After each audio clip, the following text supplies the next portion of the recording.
Okay. Okay. మనము 'మావిగన్' గురించి మాట్లాడుతున్నాం కాబట్టి, జయప్రకాష్ గారు మాట్లాడిన విషయం గురించి కూడా మాట్లాడదాం. ఆయన కామెంట్స్‌ని మీరెట్లా అర్థం చేసుకుంటారు? ఏమని చెప్తారు? జయప్రకాష్ నారాయణ గారు భావిగన్ ని రాజధాని మార్పుగా చూస్తున్నాడు ఆయన. హ్మ్. ఇప్పుడు మనకు టీవీలో వస్తున్న వార్తల ప్రకారం.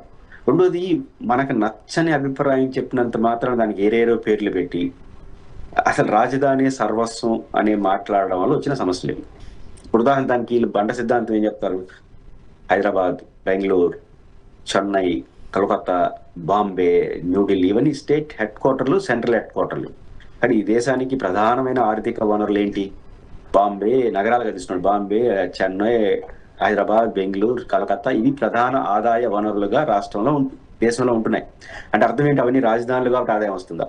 మరి అంత వస్తే గాంధీనగర్ నుంచి ఎందుకు రాలేదు గుజరాత్ లో? గుజరాత్ డెవలప్మెంట్ అయిన స్టేటే కదా, మరి దాని నుంచి ఎందుకు రాలేదు? చండీగఢ్ నుంచి ఎందుకు రాలేదు? ఆదాయాలు రాజధాని సంపాదించదు. రాజధాని అనేది ఖర్చే. రాజధాని అంటే ఏంటి? అసెంబ్లీ, సెక్రటేరియట్, హైకోర్టు, రాజ్భవన్, ముఖ్యమంత్రి క్యాంప్ కార్యాలయం, సెక్రటరీ క్వార్టర్స్ ఇవే కదా రాజధాని అంటే, పరిపాలన కేంద్రాలు. ఇవన్నీ ఖర్చే తప్ప ఆదాయం రాదు.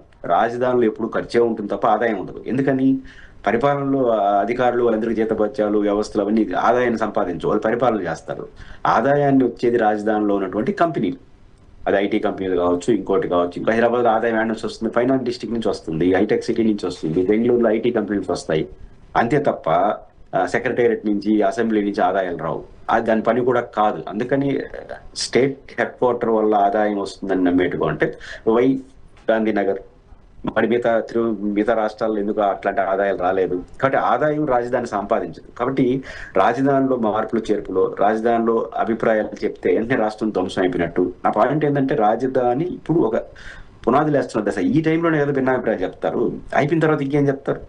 అంటే అభిప్రాయాలు చెప్తారు. ఒకవేళ అభిప్రాయాలు తప్పు అనుకున్న మీ రూట్లో మీరు వెళ్ళండి. దానికి శాపనార్థాలు, ఏదేదో పేర్లు చెప్పడం, దొంగలకులు ఇవన్నీ పేరు చెప్తే ఇది అభ్యంతరకరం. రోజు జయప్రకాష్ నారాయణ రాజధాని పైన 100 మాట్లాడారు.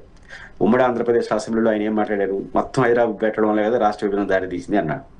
ఒక సందర్భంలో చంద్రబాబు గారిని ఉద్దేశించి ఏం మాట్లాడారు?